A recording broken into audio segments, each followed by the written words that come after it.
திரிஷா ஆர்எஸ்எஸ்னுடைய செல்ல பிள்ளை. அவங்க தாய் மாமா ஆர்எஸ்எஸ் ஒரு பெரிய தலைவர். அவரே இந்த தொடர்பை ஏற்படுத்துறாரு. ஆதவ் அர்ஜுன் ரெட்டியும் விஷ்ணு ரெட்டியும் சரக்கு பாட்டில் பாத்தீங்களா? எங்க விஜய போதையிலேயே வச்சிருக்காங்க. எடப்பாடி நம்மளை சதி பண்றானுங்க, நீங்க நம்முடைய அரசியல் வாழ்க்கையை முடித்து வைக்க முயற்சி செய்கிறார்கள். விஜயா கட்டுப்பாடு கொண்டாரு, ஆனால் எடப்பாடி கட்டுப்பாட்டுக்கு வர மறுக்கிறார். விஜயுடைய 10% வாக்கு நமக்கு திமுகவை வீழ்த்துவதற்கு சரியான வாய்ப்பு. நான் விஜயை மடக்கி வச்சிருக்கேன். பாஜக சொன்னா நடக்கும். காங்கிரசுக்கே தண்ணி காமிச்சவர்கள், 100 ஆண்டு கால காங்கிரசுக்கு தண்ணியை காண்பித்தவர்கள் இந்த திமுகவுக்கு தண்ணி காமிக்கிறது ஒரு பெரிய வேலையே இல்லை.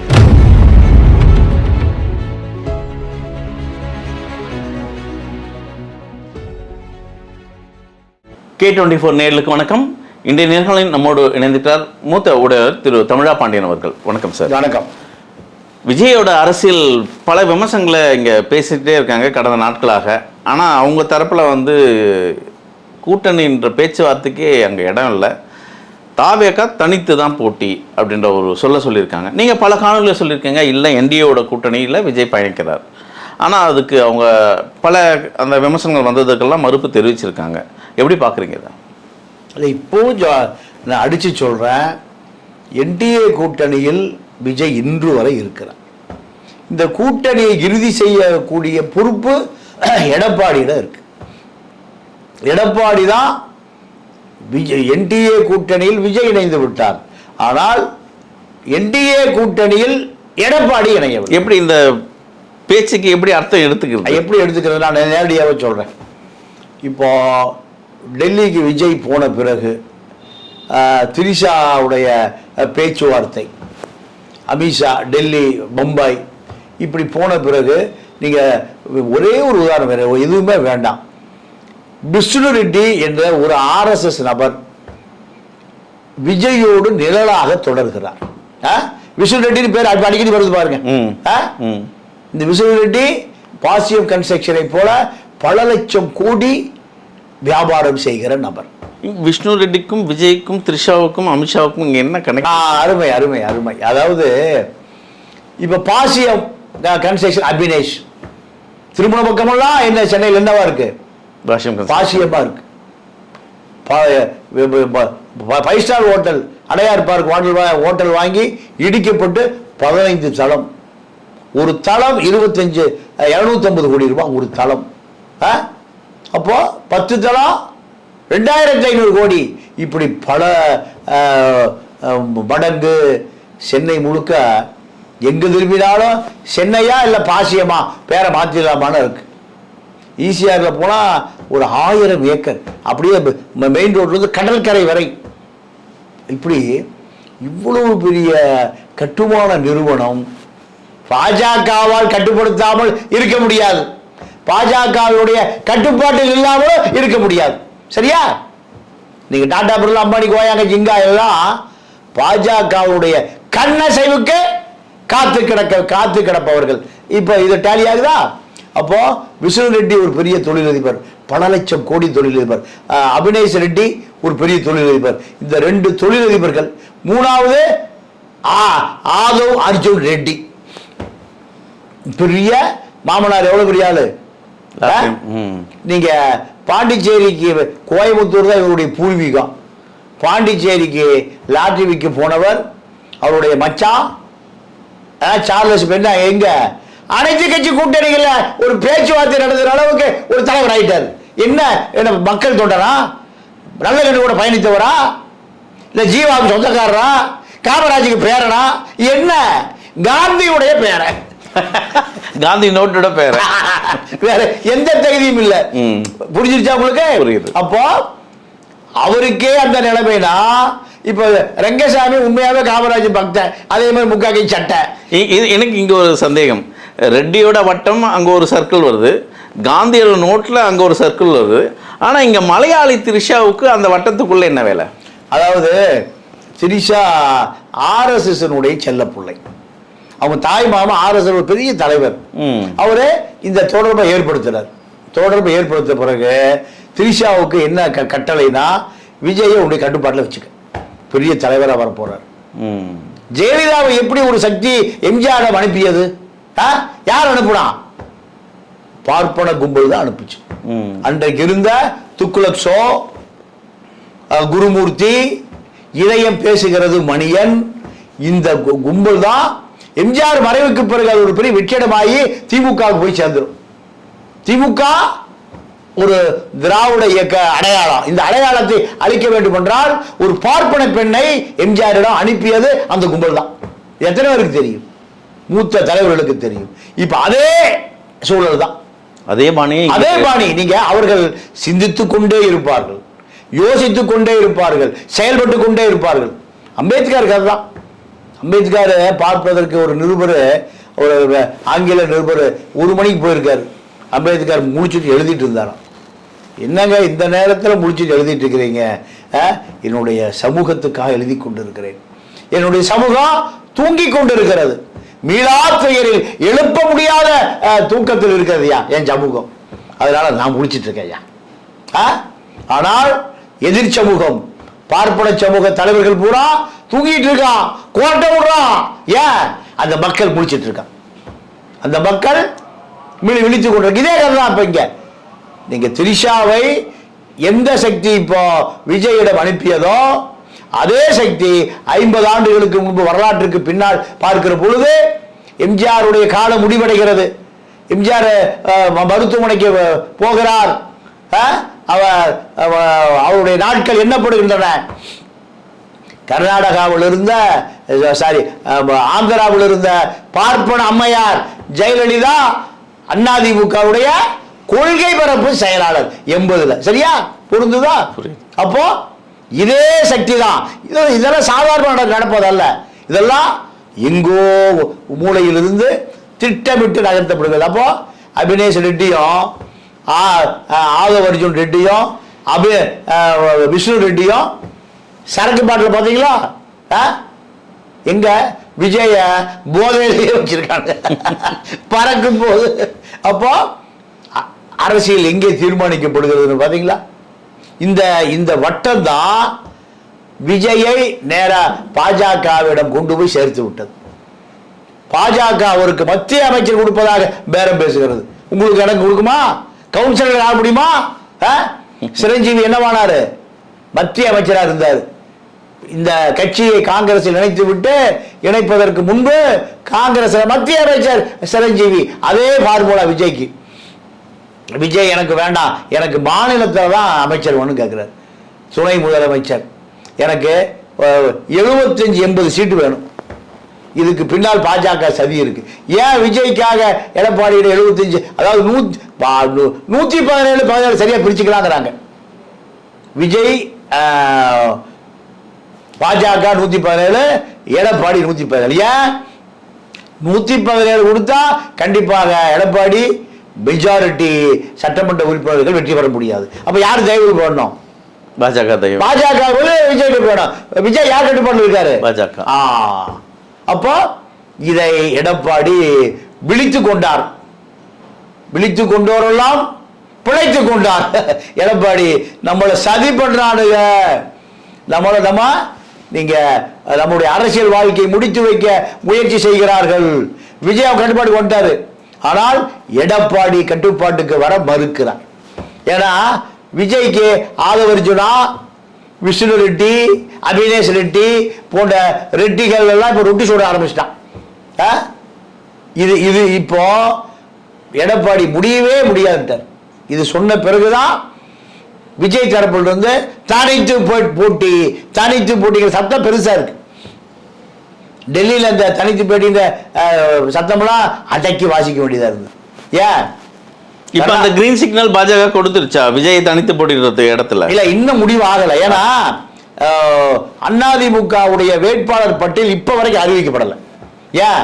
விஜய்க்காக எடப்பாடி காத்திருக்க.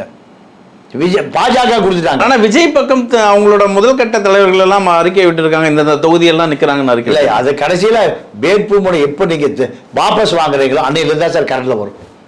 இப்போ எடப்பாடி இந்த பட்டியல் போடலையே, யாருக்கா காத்துட்டு இருக்காரு? நீ வா வா, எனக்கு 117 வேணும்ப்பா, எனக்கு 160 சீட்டு வேணும். எடப்பாடி அவர்கள் அந்த பட்டியலை வெளியிடலையா, இல்ல அமித்ஷா தடங்கல் பண்ணி வைக்கிறாரா? ரெண்டு கொண்டா தான் இருக்கு வச்சுக்க. எப்பா இப்படியே விஜய் உள்ள இழுத்துருப்பா, விஜய கொஞ்சம் இறங்கி வாப்பா, கொஞ்சம் ஏறி வாப்பா. இந்த மாட்டு தரகர கையில துண்டை போட்டு பிடிப்பா தெரியுமா? எப்பா ஒரு 3000 முடிச்சுக்கப்பா, இல்ல ஒரு 3.5 முடிச்சுக்கப்பா, இல்ல ஒரு 4 முடிச்சுக்கப்பா. பாப்பா மாட்டு வியாபாரம் பத்திரிகையில சந்தையில துண்டை போட்டு தான் பேசுவான். ஏன்னா எவ்வளவு பேசுறான்னு இப்ப வேற ஒருத்தர் தெரிஞ்சு வரக்கூடாது. ஏன்னா அவன் இந்த விலைக்கு வந்து கேட்பான். அதனால பாத்திரிக்கையில் அது இல்லையா, துண்டை போட்டு தான் பிடிப்பான். அதே தான் இப்போ எடப்பாடிட்ட அமித்ஷா இதை பார்த்து பேசி முடிச்சிருப்பா விஜய்கிட்ட. எப்படியா உள்ள கொண்டு வந்தா நம்ம ஜெயிச்சிடலாம். விஜயுடைய 10% வாக்கு நமக்கு திமுகவை வீழ்த்துவதற்கு சரியான வாய்ப்பு. நான் விஜயை மடக்கி வச்சிருக்கேன், நீ சீக்கிரம் பார்த்து முடி. இப்ப பாஜக தரப்பு மேல்மட்டம் என்ன சொல்லுதுன்னா, ஒரு மேஜிக் நடக்குங்கிறான். என்னையா மேஜிக்? இதுதான் மேஜிக். எனக்கு தெரிஞ்சு பல பல பல பேர் என்ன சொல்றாங்க, பல சோர்ஸ், ஒரு மேஜிக் நடக்க போகிறது தமிழ்நாட்டு அரசியலில். என்ன மேஜிக்? விஜய் என்டிஆர் வர, இதுதான் மேஜிக். இதுதான் பாஜக அடிச்சு சொல்றாங்க சார். ஆனா அந்த பாஜக கூட சேரும் பட்சத்தில் விஜயோட அந்த முதல்வர் கனவு பொய்யாகுமே. இல்ல, அதாவது விஜய்க்கு தெரியும் நேரடியாக முதலமைச்சர் ஆக முடியாதுன்னு விஜய்க்கு தெரியும்.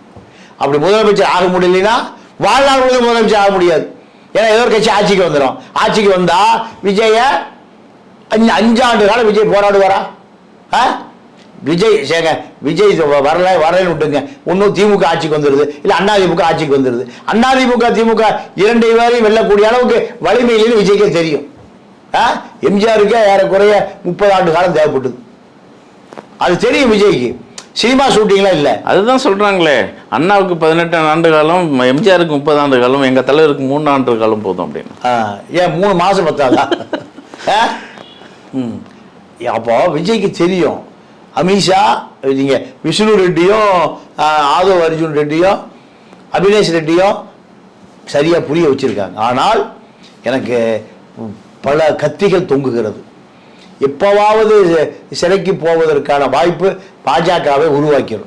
நீங்க அழக ஒரு இடத்துல சொன்னீங்க, ஒரு திட்டமிடல், பாஜகவோட அந்த திட்டம் இருக்கு இல்லையா, 50 ஆண்டுகால அரசியல் பின்னோக்கியும் ஒரு காய் நகர்த்தல் இருக்கு. இன்னைக்கு அதே காய் நகர்த்தல் இங்க திரிஷா வைத்து ஒரு நகர்வு நடக்குது. இந்த சுதந்திர அரசியல்ல இந்த விஜயோட கட்சி தூங்கமில்ல ஒரு காரணம் இருக்கு. 2 ஒரு ஆளுமைக்குள்ள நடந்த ஒரு பொண்ணுக்காக நடந்த போட்டியில தான் இந்த கட்சி துவக்கி இருக்காங்க.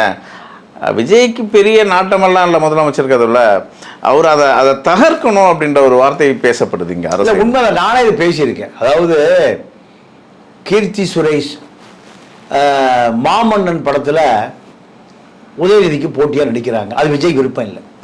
விஜய்க்கு விருப்பம் இல்லை. ஏன்னா விஜயோடு அந்த அம்மா தொடர்ந்து பயணிக்கிறாங்க. நம்ம அதை தாண்டி உள்ளே போய் ரொம்ப ஆராய்ச்சி பண்ண வேண்டிய தேவையில்லை. அப்போ தன்னுடைய நாயகி தந்தை விட்டு போவதை விஜயால் ஏற்றுக்கொள்ள முடியல.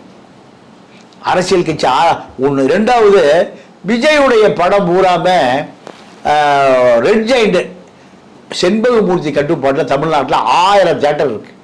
எவ்வளவு? 1000. எந்த தியேட்டர் எந்த படம் ஓடணும்னு இங்க இருக்கிற செண்பகமூர்த்தி தான் முடிவு பண்ணுவார். அப்போ விஜய் படத்துக்கு தியேட்டரே கிடைக்கல. தியேட்டர் கட்டுப்பாடு சன் பிக்சர்ஸும் ரெட் ஜெயிண்ட் தான் தமிழ்நாட்டினுடைய தியேட்டர் பூரா. அதிமுக வந்தா நீங்க கொஞ்சம் ரிலாக்ஸா இருக்கும். திமுக வந்தா அத்தனை யார் கட்டுப்பாட்டுக்கு வந்துடும்?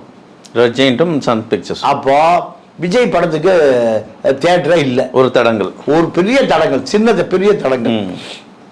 தன்னுடைய நாயகிய மாமன்னன் படத்துல கடத்தி கொண்டு போய், அதாவது நீங்க நான் சொல்ற சினிமா பாணியில சொல்றேன், விஜய மீறி கொண்டு போய் அவங்க நடிக்க வைக்கிறாங்க. இப்போ இதெல்லாமே விஜய்க்கு ஒரு நெருடல் தான். நீங்க கருணாநிதிக்கு எம்ஜிஆருக்கு என்ன சண்டை? ஜெயலலிதா தான் சண்டை. ஒரு சிறு பிளவு தான் பெரும் பிளவா மாறிடுச்சு. அந்த அப்போ எம்ஜிஆர், நீங்க கருணாநிதி ஜெயலலிதாவால எந்த காலத்தையும் ஏற்றுக்கொள்ள முடியலையா? தன்னுடைய தாயாருடைய மரணத்தை, தாயாருடைய உயிரை வைத்து கருணாநிதி பணைய வைக்கிறார் எம்ஜிஆர்கிட்ட. எம்ஜிஆர் ஷூட்டிங்கில் இருக்காரு ஊட்டியில. அப்போ சந்தியாட்ட கருணாநிதி டீல் பேசுறாரு. அரசியல் கொடூரமானது. கட்சி ஆரம்பிக்க வேண்டாம்னு சொல்லு. விஜய் திரிஷா இதை சேர்த்திங்க, கற்பனை பண்ணி பாருங்க. அன்னைக்கு திரிஷா தான் ஜெயலலிதா. பொண்ணு மேல எம்ஜிஆர் பெரிய ஒரு நாட்டமா இருக்கார். அவரை திருமணம் பண்ண போறார். 26 படத்துல தொடர்ந்து ஜெயலலிதாவோட தான் நாயே எம்ஜிஆர் நடிச்சிருக்காரு. இப்ப கட்சி ஆரம்பிச்சிருக்காரு. இந்த கட்சி ஆரம்பிக்க கூட நிறுத்த சொல்லு. யார்கிட்ட சொல்றாரு? கருணாநிதி சந்தியாட்ட சொல்றாரு, ஜெயலலிதா அம்மாட்ட. இல்ல நான் உங்க அரசியலுக்குள்ள வரல, சரி ஜெயலலிதாவை என்னுடைய கஸ்டடி அனுப்பு. யார் கேட்கிறா? கருணாநிதி கேட்கிறாரு. எம்ஜிஆர் பயிற்சி முடிச்சிடும். ஏன்? தன்னுடைய நாயகி யார் கஸ்டடியில? கருணாநிதி. அப்ப கருணாநிதி முதலமைச்சர். போலீஸ் கிலீஸ் பட்டை பட்டாளம் எல்லாம் இருக்கு. ஊட்டியில் இருக்கிற ஷூட்டிங் இருக்கிற எம்ஜிஆர் தகவல் போய் கிளம்பி, அப்பெல்லாம் விமான கார்ல வரணும், பிளைமூத் கார்ல வரணும். அப்போ அடிச்சு பிடிச்சி கிளம்பி வர்றாரு. அப்படி கிளம்பி வருவதற்குள்ள கருணாநிதி ஜெயலலிதாவை கஸ்டடி எடுத்துட்டாருன்னா இந்த கோபக்காரி தன்னை மாய்த்துக் கொள்வான். அப்போ அந்த அம்மாவே தன்னை மாய்த்துக் கொள்வதாக செய்தி இருக்கு. இந்த பிலிம் நியூஸ் ஆனந்தன் சொல்றாரு. அந்த அம்மாவுக்கு பிஆரா யாரு? Film news Anandan. ஜெயலலிதாவை காப்பாற்றுவதற்காக தான் சந்தியா மரணம் அடைந்தார். அந்த வைர மோதத்தை அரைச்சு குடிச்சு செத்து போயிட்டாரு. அப்ப இது பொருந்துதான். அன்னைக்கு ஜெயலலிதா, இன்னைக்கு திரிஷா, கீர்த்தி சுரேஷ். அப்போ எம்ஜிஆர் வர்றாரு, சந்தியா செத்து போய் ஜெயலலிதா இருக்கு. அதுக்கு பிறகுதான் இந்த கட்சி ஆரம்பிப்பது வேகம் எடுக்குது. அதிமுக உருவாவதற்கு காரணமே இந்த ஜெயலலிதா எம்ஜிஆர் கருணாநிதி சண்டை தான். இப்ப அதே கதை தான் காரணம். இவர்களை பொறுத்த வரைக்கும் உல்லாச வாழ்க்கை. இப்போ அங்க ஒரு பெரிய போராட்டம் நடந்தது.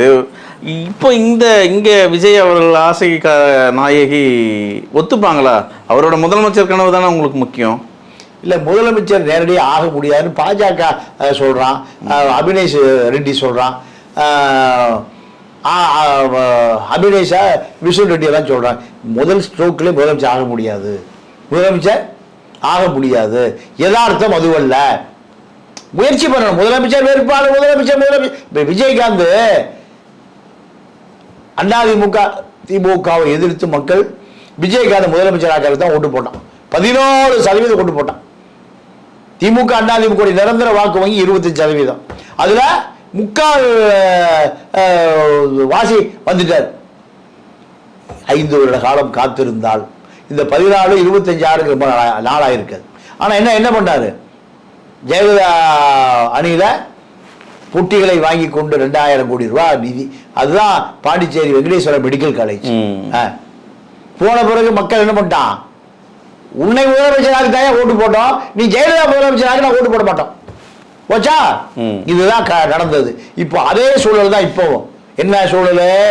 அன்னைக்கு விஜயகாந்த், இன்னைக்கு விஜய். பாஜகவை பொறுத்தவரை நீ முதல் முறையிலே முதலமைச்சர் ஆக முடியாது. எம்ஜிஆர் அண்ணாவெல்லாம் யாருமே ஆகல, என்டிஆர் ஆகல, யாருமே ஆகல. இப்போ எங்க கூட்டணியோடு இணைந்து கொண்டு நீ எதிர்கட்சி தலைவராகி திமுகவை அதிமுகவை எதிர்த்து அரசியல் பண்ணு. உன்னுடைய வளர்ச்சி அடுத்த கட்டத்துக்கு நகர்த்தி கொண்டு போ.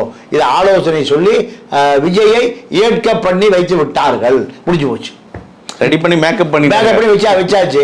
ஆனா இப்ப எடப்பாடியிட்ட விஜய் வச்சு பாஜக ரோல் பண்ணுது. விஜய் ரோல் முடிஞ்சது. இப்ப அடுத்து யார் ரோல்? BJP role. பிஜேபி என்ன நினைக்குது? எடப்பாடிய சோலோவா விட்டா நமக்கு கட்டுப்பட மாட்டான். அப்போ அவரை மைனாரிட்டியை விடணும். நிதிஷ்குமார் எடுத்துக்கங்க, வேற எங்கேயும் போகாதீங்க. நான் தான் இன்னைக்கு முதல்ல சொல்லிட்டீங்க, பாஜக 50 வருடத்திற்கு முன்பே யோசிப்பான். நிதிஷ்குமார் என்னாச்சு? அவர் முதலமைச்சர் ஆகினாங்க, பாஜக ஓட்டு போட்டு. இப்ப அவர் என்ன ஆனாலும் தெரியல. இப்ப எழுதி சொல்றாங்க, இப்ப நாடாளுமன்றத்துக்கு அவரை அனுப்பி நினைவு இல்லை அவருக்கு. கண்ணு தெரியல, காது கேட்கல. எடப்பாடி கொஞ்ச நாளையில காது கேட்கலையா, அவர் ரெஸ்ட் எடுக்கிறாரியா, அப்படி அப்படி நிலைமைக்கு கொண்டு வந்துருவாங்க.